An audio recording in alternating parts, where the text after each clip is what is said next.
Aleluya, Señor. Gracias por haber venido a este mundo. Gracias por habernos compartido de tu ser.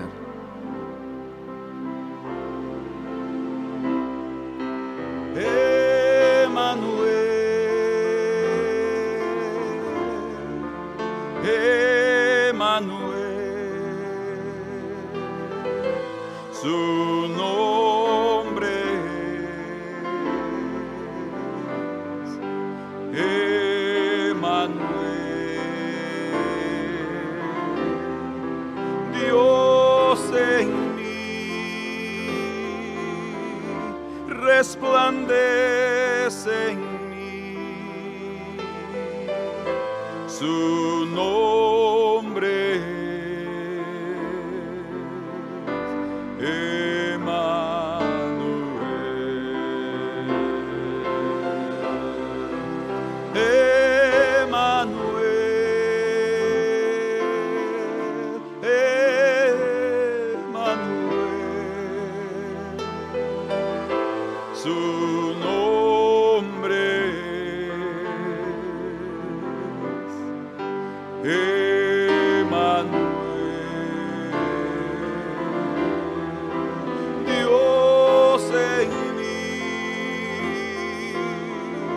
resplandece en mí, su nombre Emmanuel.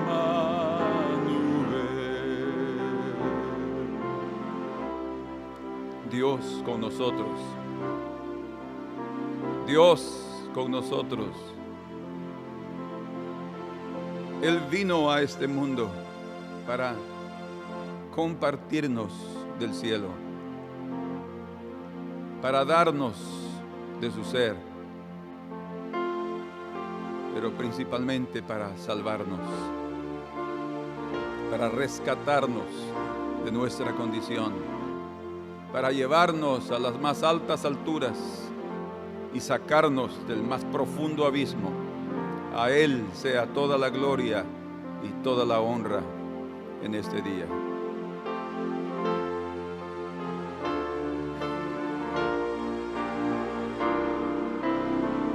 Aleluya. Salve mi Cristo, salve Emmanuel, Rey de reyes, Señor de señores, estrella brillante.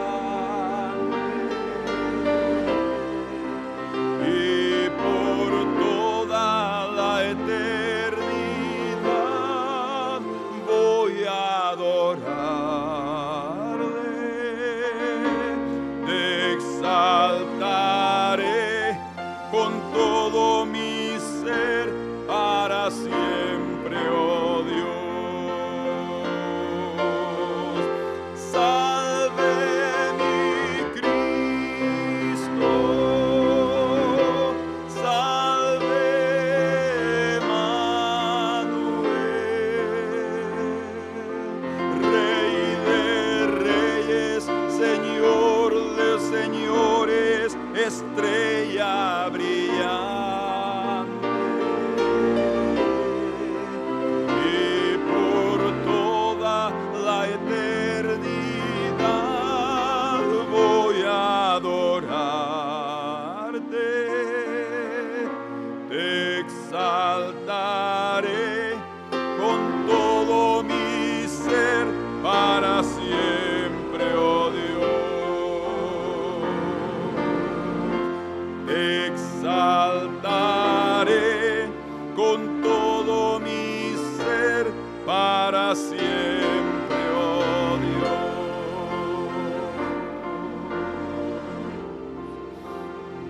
Señor, queremos esta mañana agradecer, o esta noche, cualquiera que sea el momento, Señor, agradecer por la magnífica obra de tu corazón, por la voluntad magnífica el deseo más profundo de tu corazón de hacerte como nosotros, identificándote con lo más bajo de nuestras vidas, identificándonos a nosotros con lo más alto de tu ser. Señor, muchas gracias, porque no somos dignos, nunca lo hemos sido, ni lo seremos, pero en tu magnífica obra, Señor, nos has puesto como parte de tu corona, Señor. Queremos agradecer, Señor. Queremos agradecer con todo nuestro corazón,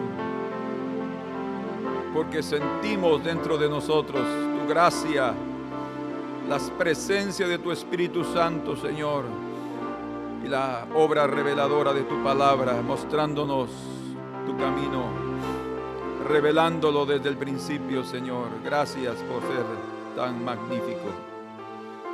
Te exaltamos, Señor, para siempre. Oh, bendito seas, Señor.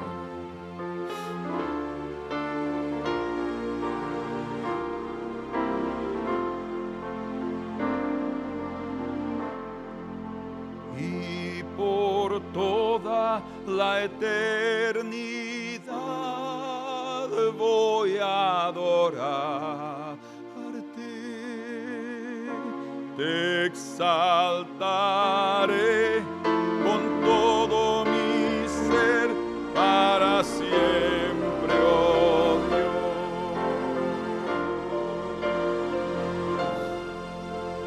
Amén. Siéntense, por favor.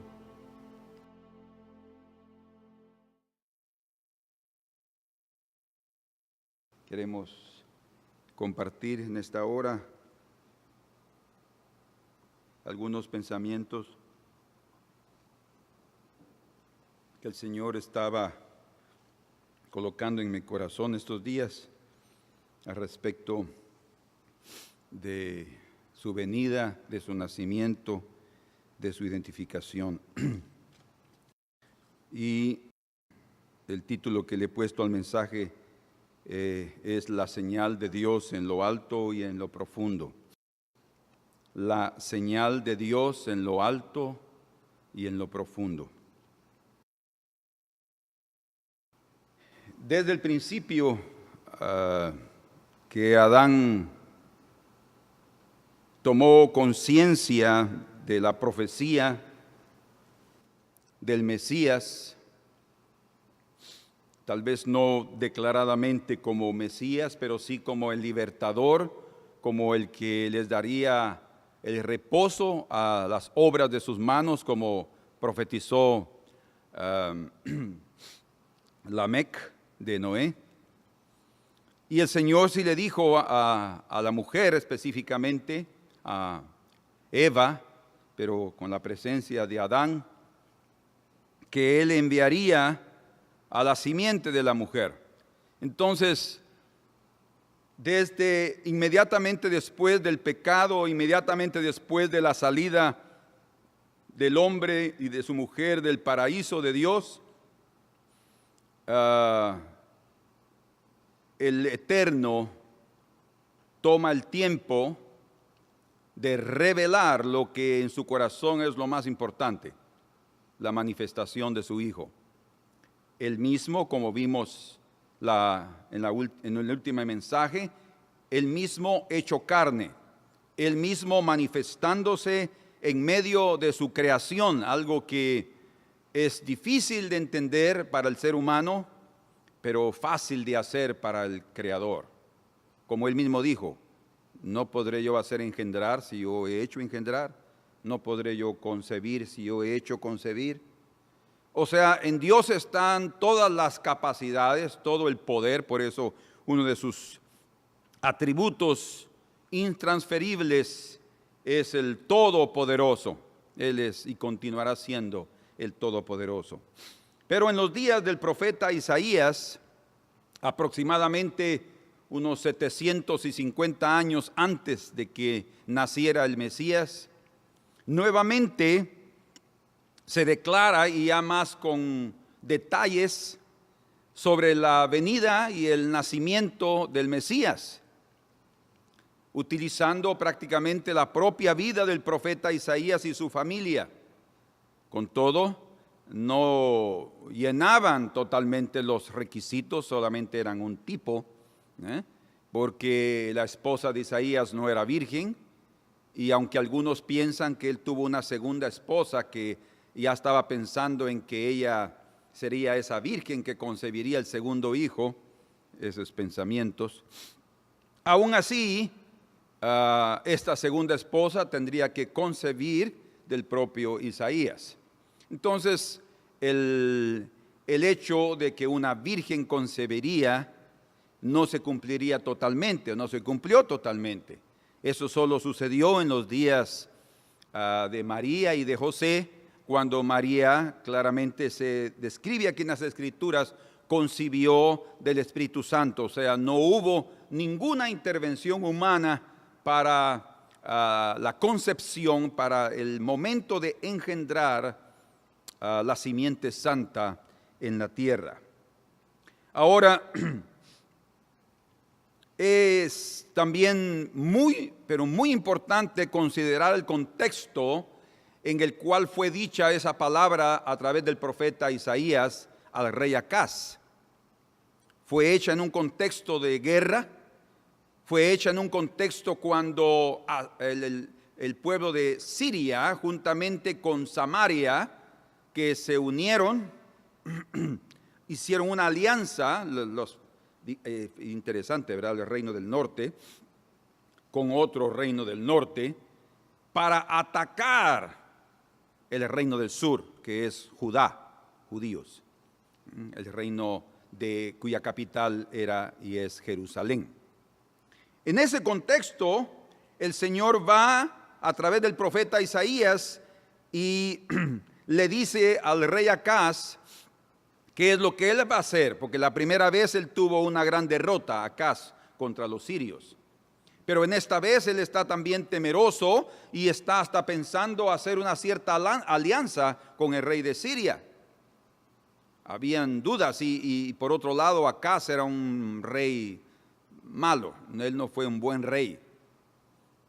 En medio de esa lucha, en medio de esa duda, en medio de esa incredulidad, en medio de ese temor, en medio de esa falta de confianza con el Dios de Israel, viene el profeta Isaías y trae un mensaje a Acaz y obviamente a todo el pueblo y por qué no decirlo, a todo el mundo. Amén. Entonces veamos juntos aquí en el libro de Isaías capítulo 7.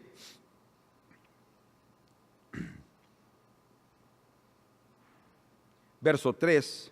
Entonces dijo Jehová a Isaías: sal ahora al encuentro de Acaz, tú y Sear-Jasub, tu hijo, al extremo del acueducto del estanque de arriba en el campo de la heredad del lavador.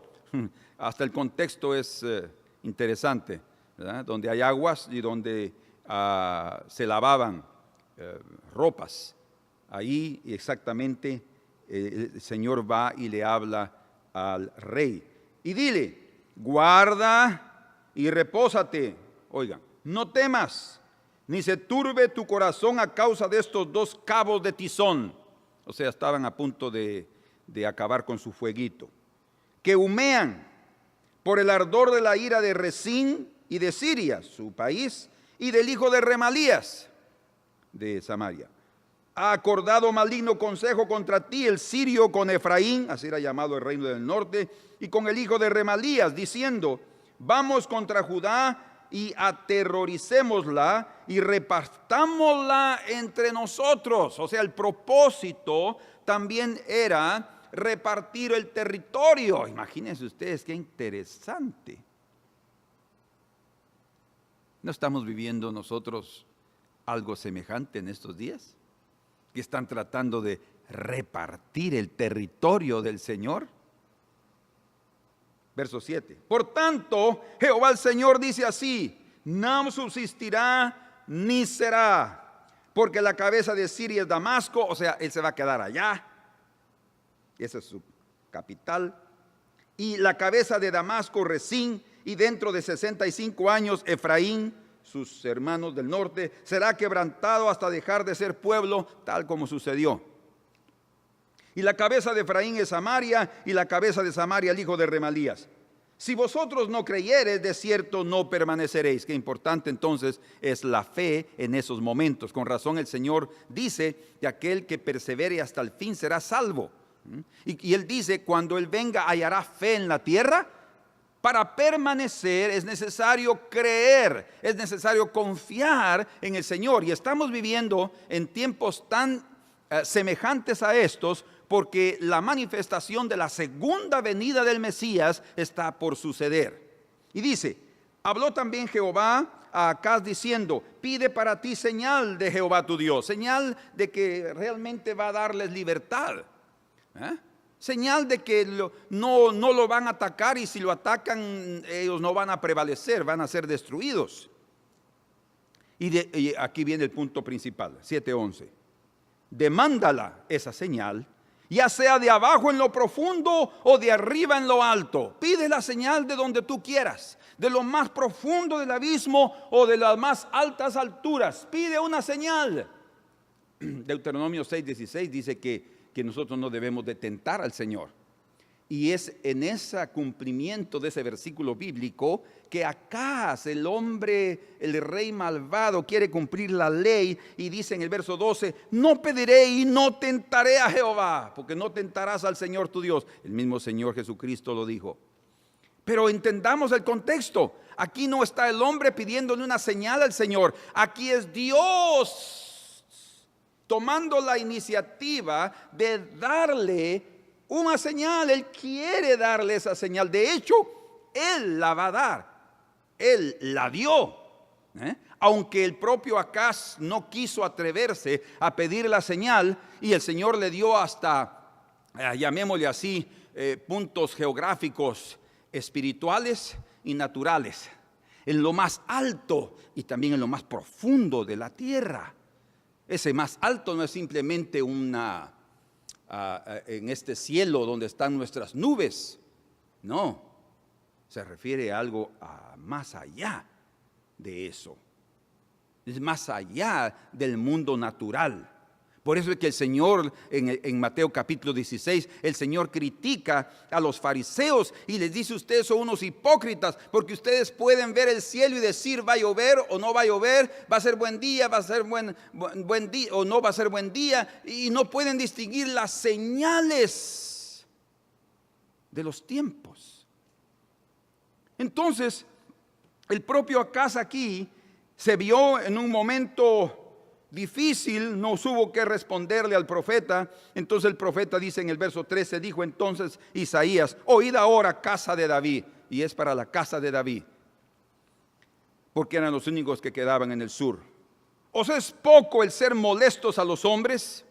Probablemente se refiere a sí mismo, incomodado por la actitud del pueblo e incomodado por la actitud del propio Acaz, sino que también lo seáis a mi Dios. Ustedes incomodando, molestando a mi Dios, siendo no creyentes, incrédulos. Dios dando la oportunidad, abriendo la puerta para que ustedes conozcan señales profundas y altas, y se cierran. Por tanto, dice, el Señor mismo, porque era Él quería hacerlo, os dará señal. He aquí que la Virgen concebirá y dará a luz un hijo y llamará su nombre Emmanuel. Esta señal no es solamente la señal del nacimiento virginal de Cristo, sino también está revelando su procedencia y su ministerio, su carácter, lo que Él haría a favor del hombre y hasta dónde llevaría al hombre a través de ese trabajo celestial. Porque ese es un trabajo, un ministerio que se inició en los cielos. Por eso le está diciendo, pide una señal de lo alto.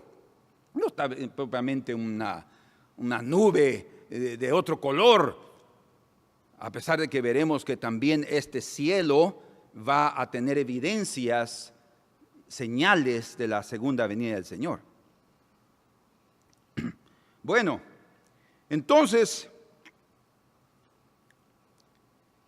no olviden, esta señal del nacimiento de Cristo está relacionada con la invasión de la tierra de Israel, de otros pueblos, como dice Ezequiel 38 y 39, hablando de los reinos del norte, Gog y Magog, que vendrían para invadir la tierra y destruir al pueblo de Israel.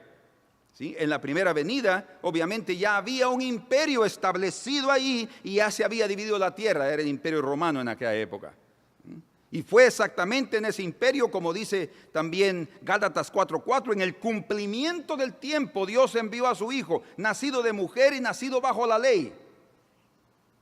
En el cumplimiento del tiempo está hablando en la plenitud, en el tiempo escogido por Dios cuando era oportuno y cuando las circunstancias humanas eran propicias para manifestar esas señales. Entonces, esto es específicamente un mensaje, creo yo, para los judíos, la casa de David, que él era de la tribu de Judá. Específicamente hoy necesitan ese mensaje de que la señal ya fue dada, a pesar de que muchos judíos hoy en día no aceptan a Jesús como el Mesías. De hecho, ni les gusta hablar del asunto porque les parece blasfemia, porque según ellos él fue un hombre violador de la ley. Hasta el día de hoy creen muchos en eso.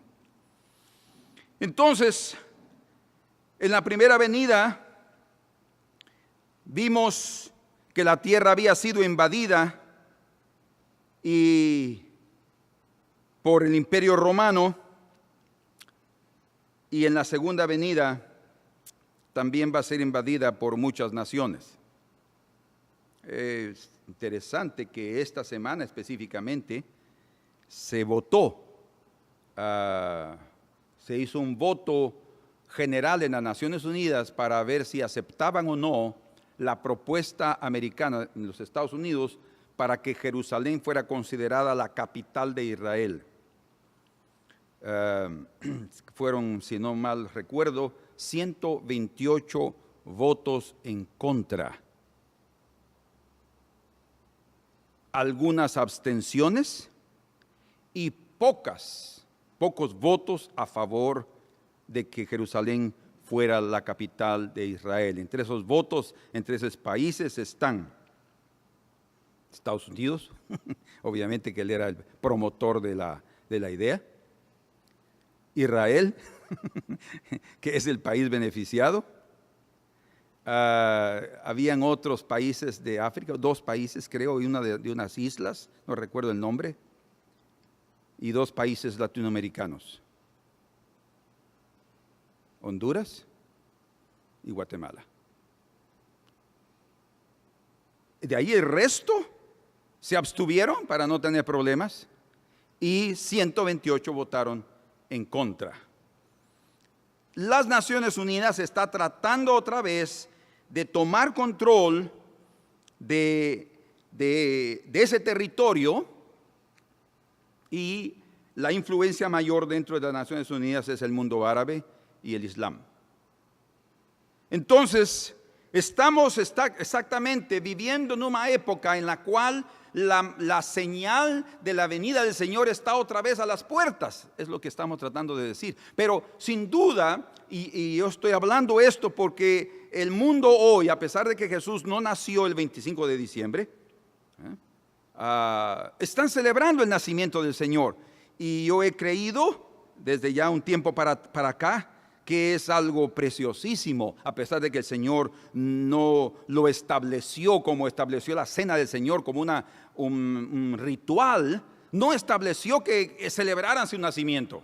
En la Biblia no hay que cada año él celebraba su día de nacimiento. No existe.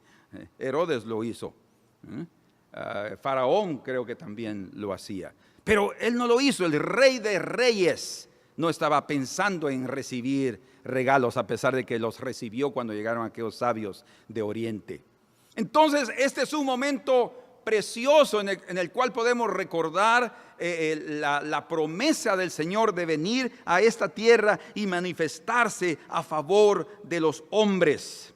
porque la salvación está en Emmanuel.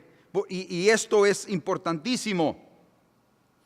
Ya les mencioné que en la primera venida estaba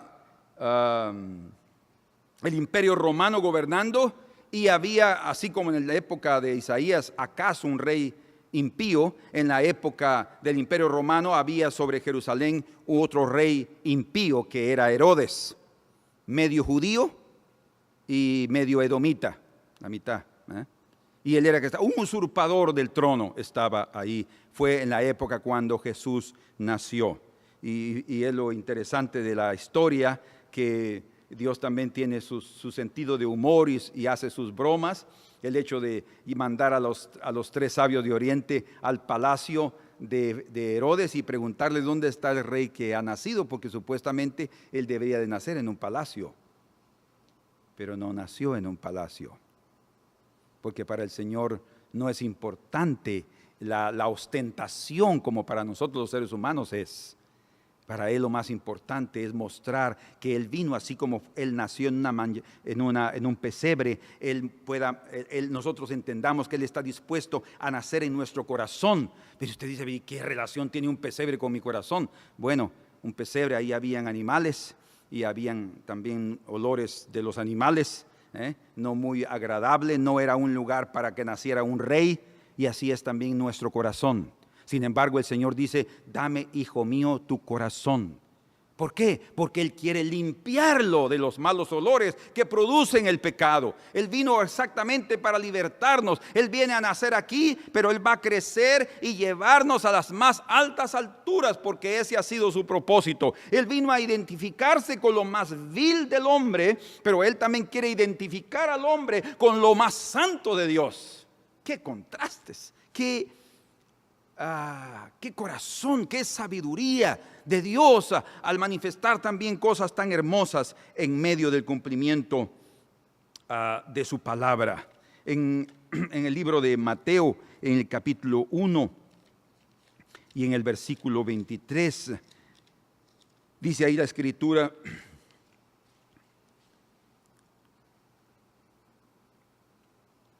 leamos desde el 21, disculpen. Y dará a luz un hijo, hablando de la Virgen, y darás a luz un hijo y llamarás su nombre, escuchen, Jesús. O sea, según la tradición judía, eran las madres las que ponían el nombre a los hijos. Y aquí viene el ángel y le dice a María cómo le iba a poner el nombre. Y le dice exactamente Jesús, y le dice, ¿por qué? Porque Él salvará a su pueblo de sus pecados. O sea, el nacimiento de Jesús fue exactamente preparado por Dios para salvarnos de nuestros pecados. Eso es de dar gracias al Señor. Cuando alguien toma conciencia de lo que es pecado y de las consecuencias del pecado, y hasta dónde nos puede llevar a lo más profundo del infierno. Cuando vemos que Él vino para salvarnos de nuestros pecados, decimos, Señor, gracias por la obra tan perfecta que has hecho en nosotros como seres humanos. Verso 22. Todo esto aconteció para que se cumpliera lo dicho por el Señor por medio del profeta. Cuando dijo, ¿qué profeta? Ya lo leímos. 7, aquí, Isaías 7, versículo 14. He aquí una virgen concebirá y dará a luz un hijo y llamará su nombre Emmanuel. ¿No encuentran ustedes una contradicción? O tal vez una falta de interpretación, o tal vez hubo una confusión del ángel, o Isaías no oyó bien, porque según él sería llamado Emmanuel, y según el ángel le dijo a María que le pondrían el nombre de Jesús. Y es interesante, lo voy a ver de último, nunca Jesús ni uno de los hijos de Isaías fue llamado Emmanuel. ¿Por qué? Porque el propósito de revelar Emmanuel no era dar a conocer el nombre del Mesías, sino dar a conocer el ministerio, el carácter y la misión del Mesías. Principalmente su carácter. Es lo que leemos en el capítulo 9 y verso 6 de Isaías. Dice, porque un niño nos es nacido hijo nos es dado, escuchen, y el principado sobre su hombro, y se llamará su nombre admirable, consejero, Dios fuerte, Padre eterno, príncipe de paz. Es el carácter, es su espíritu, es lo principal. Y como dice también en el capítulo 8, porque 7, 8 y 9 están entrelazados en el libro de Isaías, dice verso 8 y capítulo 8, verso 8, y pasando hasta Judá, inundará y pasará adelante y llegará hasta la garganta, y extendiéndose sus alas llenará la anchura de su tierra. Oh, Emmanuel. Eso es para que vean el propósito del nombre Emmanuel, revelar su propósito. ¿Quién es el único que puede salvar de la invasión contra Israel? Oh, Emmanuel. 10. Tomad consejo y será anulado, proferid palabra y no será firme, porque Dios está con nosotros. Eso es Emmanuel. La clave para ser libres de nuestros pecados es la revelación de Dios entre nosotros. Por eso es que la Escritura, como vimos en el último mensaje, dice que Dios se hizo carne. Juan claramente dice en el capítulo 1 y verso 1 del Evangelio de Juan, dice, y el verbo era Dios, y el verbo estaba con Dios, y el verbo era Dios. El verbo se hizo carne, dice en el verso 14, y el verbo se hizo carne y estuvo entre nosotros. ¿Qué significa eso?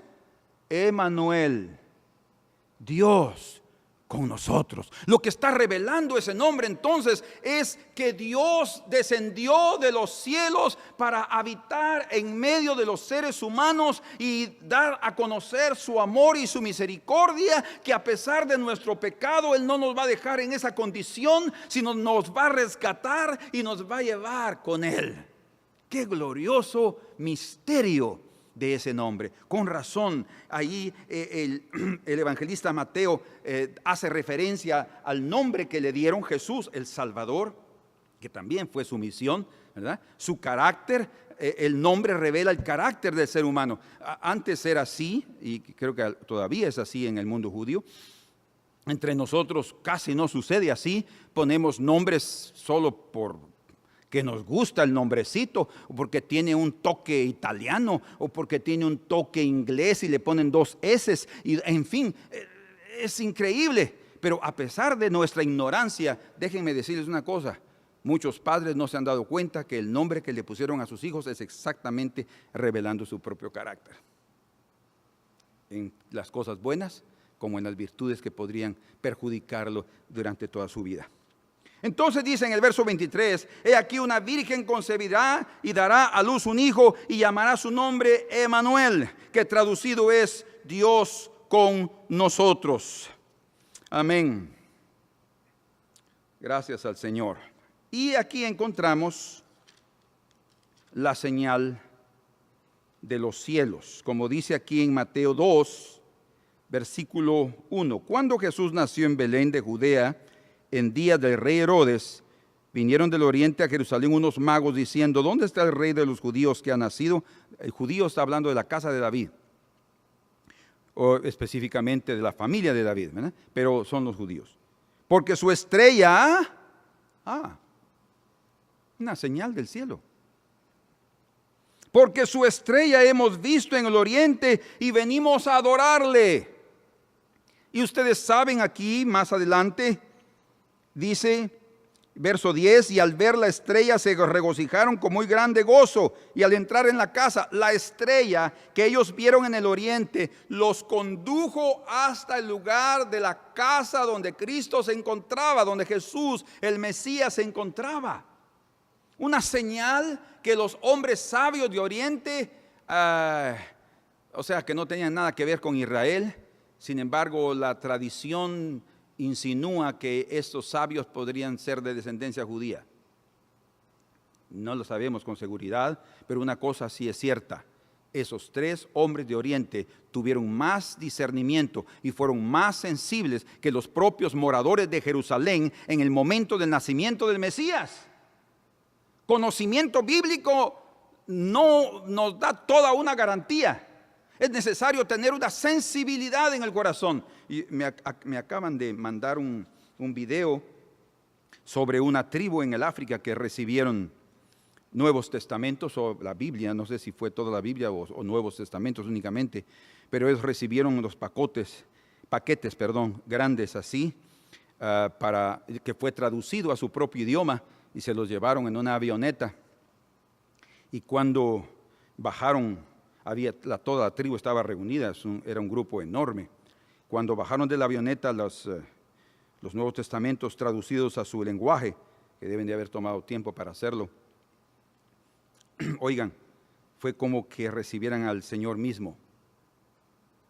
Los hombres de la tribu llegaron y tomaron con el mayor cuidado aquello y comenzaron a llorar. Todos entraron a un delirio de llanto, toda la tribu llorando, y el pastor comenzó a orar y a dar gracias al Señor por su palabra. Y él dijo, así como Simeón le fue prometido que no vería su muerte hasta que viera al Mesías, así, Señor, yo puedo decir que ahora puedo morir después de tener esta palabra aquí en medio de nosotros. Y hermanos, fue una cosa impresionante. Pero ¿saben qué fue lo que más me impresionó a mí?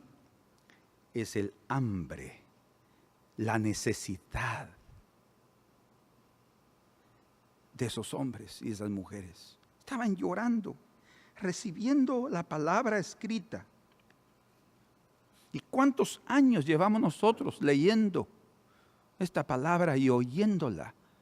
Y a veces somos tan indiferentes y tan sensibles. Perciben entonces que no es una cuestión de tener conocimiento bíblico. Perciben que no es una cuestión solamente de conocer ciertos versículos. Es una necesidad que debemos de mantener todos los días.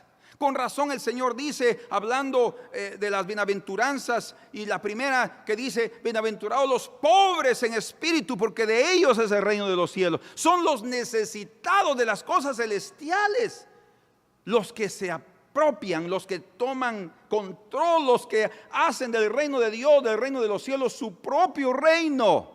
Dios, con razón el Señor dice que de los niños es como los necesitados, los pobres en espíritu, de ellos es el reino de los cielos. Oh hermanos, que podamos tener esa sensibilidad. Esos hombres sabios llegaron con tanta necesidad y oiga, llegaron a regalar, llevaban oro, llevaban incienso, llevaban mirra, llevaban regalos para darle. Hoy en día en Navidad se dan regalos entre las personas, pero si quisieran hacer eso, lo mejor sería darle regalos al Señor. Ahora, yo entiendo, es que el Señor está en mi hermano, pues entonces demos lo mejor. Demos lo mejor, si queremos dar algún regalo, demos lo mejor. Porque es el Señor revelado en la vida de esta persona. ¡Qué sensibilidad! Ver la estrella, ser guiados por la estrella y encontrar al Mesías y adorarlo, dice. Llegaron ahí a adorarlo. Pero el pueblo de Israel no lo percibió. Dios dio la señal como en los días de Acaz, que estaba insensible.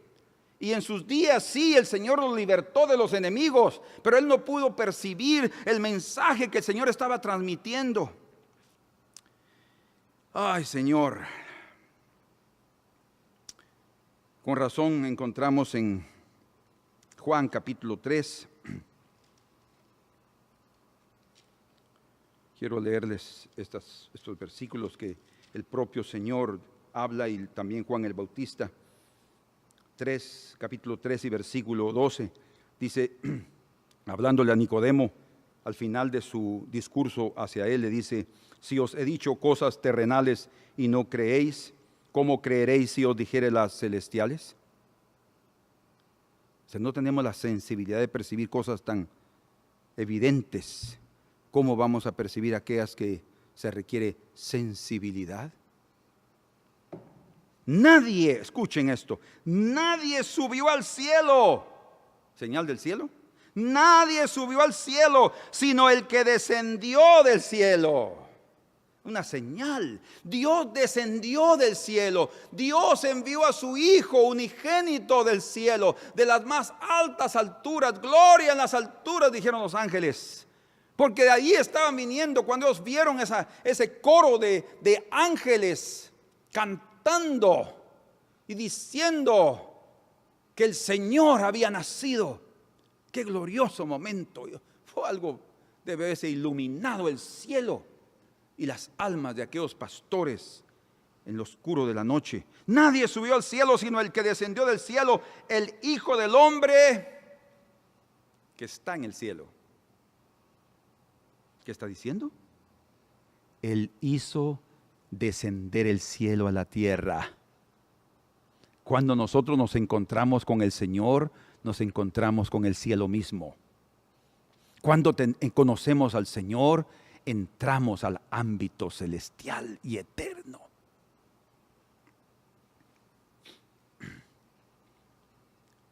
Versículo 31, lo dice Juan el Bautista. Y el que de arriba viene, oigan lo que dijo Juan. Él sí conoció esa señal. El que de arriba viene es sobre todos. El que es de la tierra es terrenal y cosas terrenales habla, pero el que viene del cielo es sobre todos.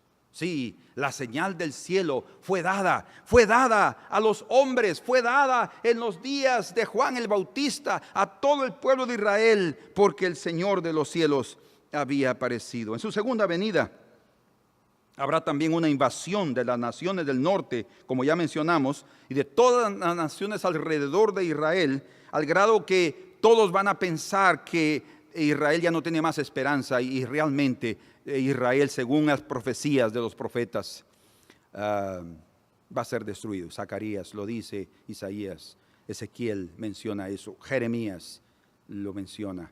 Entonces, y como dice también el libro de Romanos, solo un remanente de ese pueblo va a ser salvo. Y cuando ellos ya no tengan más, y cuando digan se acabó nuestra esperanza, ya no tenemos más que hacer, ya nos defendimos hasta con los dientes, Señor, acabó todo, nuestra fuerza aérea terminó, hicimos lo que pudimos, matamos millones, pero ya no más, Señor. Y cuando comiencen a clamar, ese pequeño grupo que quedará, aparecerá el Señor.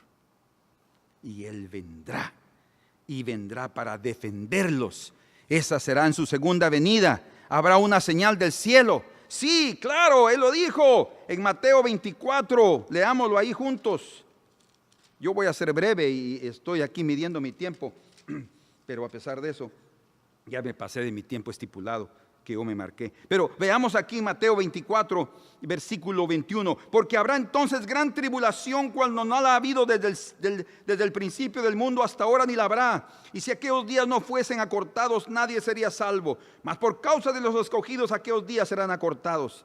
La gran tribulación. Porque si alguno os dijere, mirad, aquí está el Cristo, o mirad, ahí está, no lo creáis, porque se levantarán falsos cristos y falsos profetas, y harán grandes señales y prodigios, de tal manera que engañarán, si fuere posible, aún a los escogidos. Ya os lo he dicho antes. Así que si os dijere, mirad, está en el desierto, no salgáis, o mirad, está en los aposentos, no lo creáis. Porque como el relámpago que sale del oriente y se muestra hasta el occidente, una señal, así será también la venida del Hijo del Hombre. Porque donde quiera que estuviera el cuerpo muerto, allí se juntarán las águilas. Donde habrá destrucción, donde hay cuerpos muertos, ahí llegan las aves de rapiña. Y donde habrá destrucción, ahí vendrá el Señor.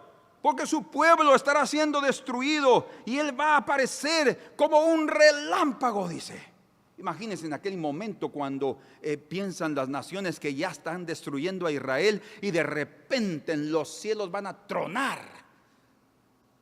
Y se va a ver una luz como superior a la luz del sol, como lo vio Saúl cuando se convirtió. Y entonces va a aparecer la señal del Mesías viniendo a defender a su pueblo, y todas las naciones serán destruidas. Entonces, hay señal en lo alto. Esperen un momentito. Resumiendo, el nombre Emanuel entonces revela el nombre de su carácter, revela su carácter, revela su misión como ya lo leímos en Isaías 9:6 y como también aparece en Primera de Timoteo 3:16. No, si quieren no lo busquen, pero escríbanlo, si son tan rápidos de encontrarlo está bien. Segunda de Timoteo 3:16 es el misterio de la piedad. Dice, indiscutiblemente grande es el misterio de la piedad. Emmanuel es la revelación del misterio de la piedad, de lo santo, de lo puro. Dios fue manifestado en carne, Emmanuel.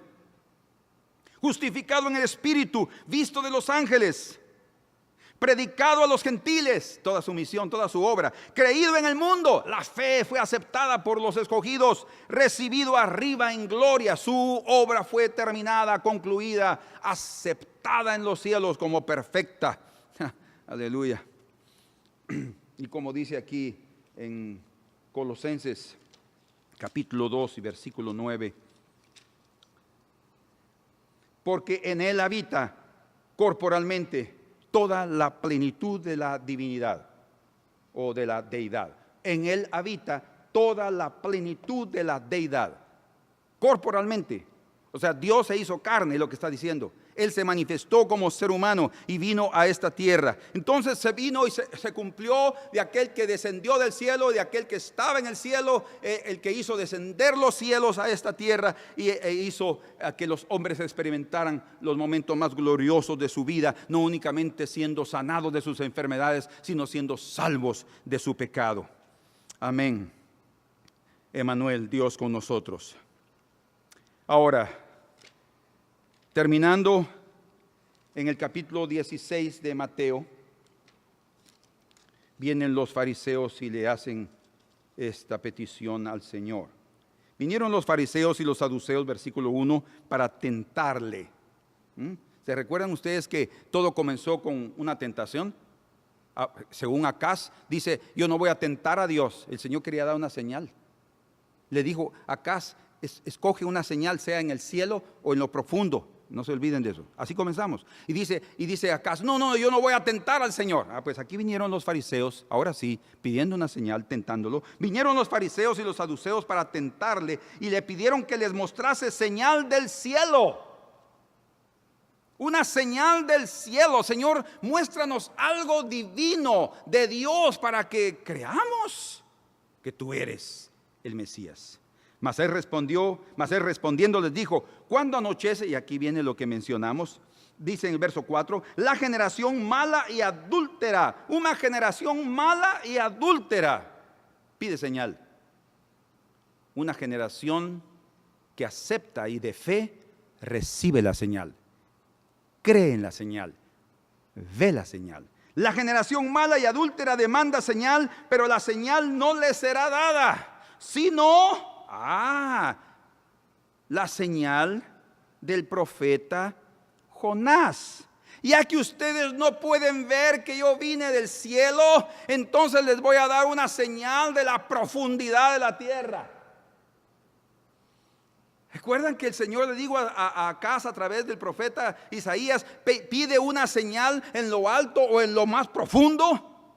Pues aquí está el Señor de una o de otra manera tratando de mostrarle a su pueblo que Él era el Mesías. Entonces les dice, miren, la señal del cielo no les va a ser dada, son incrédulos, pero sí les va a dar la señal del profeta Jonás, una señal de lo más profundo de la tierra. O sea, van a entender esto mejor cuando les dé otro versículo.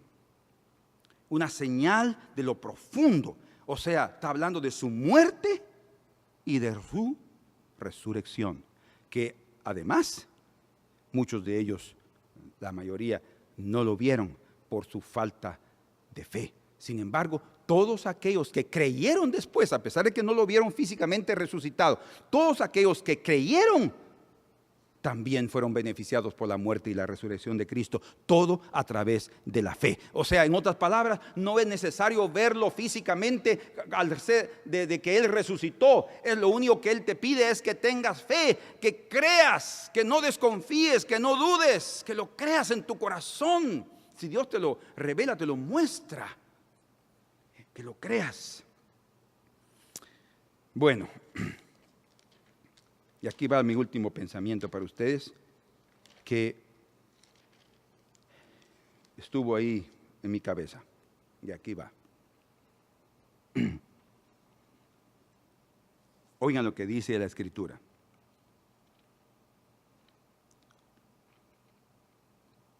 Pero, si quieren leerlo conmigo, está Romanos capítulo 10, verso 6. Pero la justicia que es por la fe dice así: no digas en tu corazón, ¿quién subirá al cielo? Dice él, esto es para traer abajo a Cristo. Él ya vino, Él vino de los cielos, Él nos dio su señal. O ¿quién descenderá al abismo? En lo más profundo. ¿Quién descenderá al abismo? No digas, dice Pablo aquí. Esto es para hacer subir a Cristo de entre los muertos. ¿Se dan cuenta que la señal del abismo está relacionado con la muerte y la resurrección de Cristo? Pablo está relacionando eso ahí. Él nos está mostrando aquí. Entonces significa que la señal de lo alto y de lo profundo fue prácticamente revelado en su esencia. Literalmente, su venida viniendo de los cielos, como Nicodemo en parte le dijo, sabemos que has venido de Dios. O sea, ellos sí sentían algo ahí porque era evidente que nadie podía, como él dijo, hacer las cosas que tú haces si Dios no estuviera con él.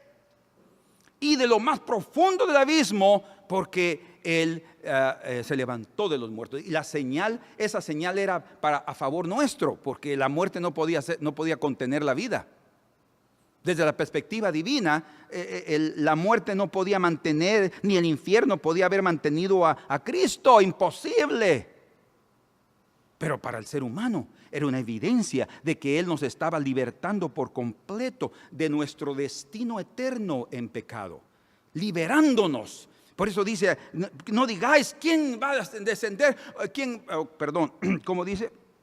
¿Quién subirá al cielo? Esto es para traer abajo a Cristo. ¿O quién descenderá al abismo? Esto es para hacer subir a Cristo entre los muertos.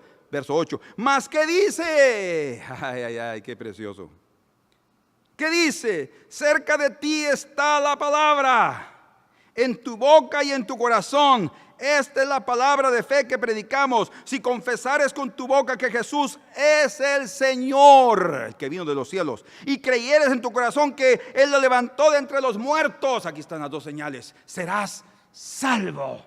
La salvación viene a través de creer que Él vino de los cielos, que Dios lo envió para nuestra redención, y creer también que Él murió para resgatarnos de nuestra condición y resucitó para justificarnos. Oh, qué obra. Hermanos, de veras, mi corazón se regocija de saber la obra divina hecha a través del ministerio y de la manifestación de Emmanuel en medio de nosotros. Ojalá tu corazón también se regocije y puedas decirle: Señor, gracias por haber venido, gracias por haber descendido de los cielos, gracias, Señor, por haber muerto por mí, gracias, Señor, por haber ido a lo más profundo del lugar que me correspondía a mí y haber salido de ahí para que yo nunca más pueda ir a ese lugar si yo me mantengo en fe y levantarme a los cielos, Señor, debido a la fe que tenemos en ti. Amén. Señor, gracias en esta mañana por concedernos tan grande revelación, tan grande privilegio de haberte conocido. Te agradecemos por haber abierto nuestros ojos, por haber tocado nuestro corazón y por haber cada uno de nosotros respondido, Señor, a ese toque. Dios del cielo y de la tierra, Señor, que descendiste de las más altas alturas y que bajaste a lo más profundo del abismo. Todo por amor del hombre. Porque de tal manera amó Dios al mundo que dio a su Hijo. Y tú viniste de los cielos. Como dijo Juan el Bautista, el que vino de los cielos ese es el mayor de todos. Pero, Señor, bien dijiste tú a tu pueblo incrédulo, generación mala y adúltera, pecadores. Yo les doy la señal a ustedes, pecadores, no están perdidos. Yo les digo su realidad, pero no están perdidos. Porque yo les doy a usted la señal de Jonás. Es la señal que ustedes necesitan creer. Mi muerte y mi resurrección, eso los levantará. Para eso yo nací, para morir. Para eso yo nací, para resgatarlos de su condición. Para eso vine a este mundo, para buscar y salvar lo que se había perdido. Señor, gracias por habernos encontrado. Gracias por habernos rescatado. Gracias por habernos comprado con precio del cielo, tu sangre, Señor. Y llevarnos ahora a las más altas alturas y disfrutar, Señor, de los deleites celestiales y haber abierto nuestros ojos para ver tu gloria. Gracias te damos, Señor. Oh, estamos regocijados. Y aunque no tenemos el mismo espíritu del mundo para celebrar tu nacimiento, mas porque tenemos entendimiento, sin embargo queremos decirte muchas gracias, Señor, por haber nacido, por haber cumplido todo, y no solamente haber nacido, sino cumplir la profecía de nacer de una virgen, ser concebido de una virgen y nacer a este mundo sin pecado. Gracias, Señor. Te bendecimos y te glorificamos por eso. Bendito sea tu nombre. Salve mi Cristo, salve Manuel, Rey de reyes, Señor de señores, estrella brillante.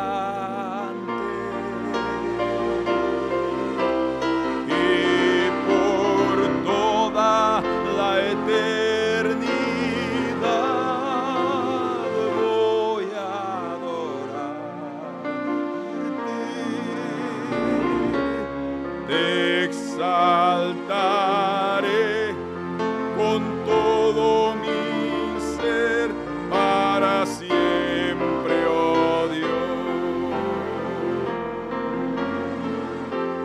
Salve mi Cristo, salve Manuel,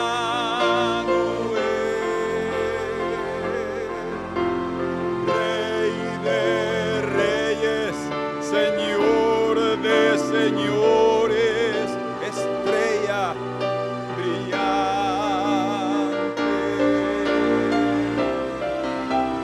Y por toda la eternidad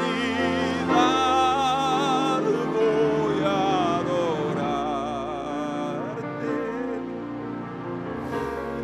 te exaltarte con todo mi ser para siempre, oh Dios.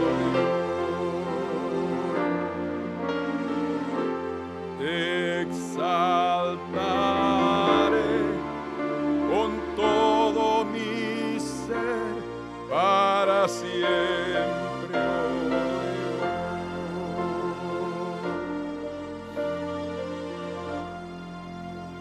Amén. Podamos exaltarlo por lo que Él ha hecho y aún hará por nosotros. Él es magnífico en sus señales y es magnífico en su obra y es magnífico en esconder para los incrédulos, para no darles mayor responsabilidad, pero también es magnífico para los que creen. No digas en tu corazón, dice Pablo, ¿quién descenderá al abismo? Esto es para hacer subir a Cristo de entre los muertos. Gracias, Señor. Gracias por haber venido, por haber tomado la decisión, por haber hecho un pacto con tu Padre de decir: yo voy, yo los rescato y yo los traigo de regreso libres del pecado, Señor, y libres de la influencia del enemigo. Qué obra perfecta, Señor, qué obra magnífica es el adjetivo que resaltamos en esta hora. Magnífico Señor y magnífica tu obra. Gracias en el nombre de Cristo Jesús. Amén. Amén. Disfruten, hermanos, que sus tiempos en estos días, sus horas, sus minutos, hablen del nacimiento del Señor, hablen de lo que Él hizo por nosotros. Eso lo exalta y eso hace que las personas que no lo conocen pudieran tener la oportunidad también de conocerlo. Amén. La paz del Señor y nos veremos en el próximo mensaje. Amén.